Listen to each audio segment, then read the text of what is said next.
ఇంటిని వాస్తు ప్రకారం నిర్మించుకున్నా ఎక్కడో ఒక చోట చిన్న చిన్న లోపాలు జరుగుతూ ఉంటాయి. ఫలితంగా దోషాలు కలుగుతూ ఉంటాయి.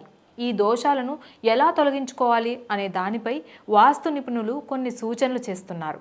ఇంటి ఆవరణలో కొన్ని రకాలైన మొక్కలను పెంచడం వల్ల వాస్తు దోషాలు తొలగిపోతాయని నిపుణులు చెబుతున్నారు. ఇంటికి ఉత్తర దిశలో అశోక చెట్టును పెంచాలి. అశోక వృక్షం వాస్తుశాస్త్రం ప్రకారం శుభప్రదంగా పరిగణించబడుతుంది. ఈ చెట్టు ప్రతికూల శక్తిని తొలగిస్తుంది. ఇంట్లో ఆనందం, శాంతిని చేకూరుస్తుంది. అదేవిధంగా అరటి చెట్టును కూడా శుభప్రదంగా భావిస్తారు. అరటి చెట్టును ఈశాన్య దిశలో నాటాలని నిపుణులు చెబుతున్నారు. అరటి చెట్టుతో పాటు తులసి చెట్టును కూడా నాటితే మంచి ఫలితాలు లభిస్తాయని చెబుతున్నారు. ఇంటి సరిహద్దుల్లో కొబ్బరి చెట్లను నాటితే మంచి ఫలితాలు ఉంటాయి. ఇది ఆర్థికంగా స్థిరత్వాన్ని కలిగించడంతో పాటు గౌరవాన్ని కూడా పెంచుతుందని పండితులు చెబుతున్నారు. సాధారణంగా మర్రి చెట్టు ఇంటి పరిసర ప్రాంతాల్లో ఉండకూడదని అంటారు.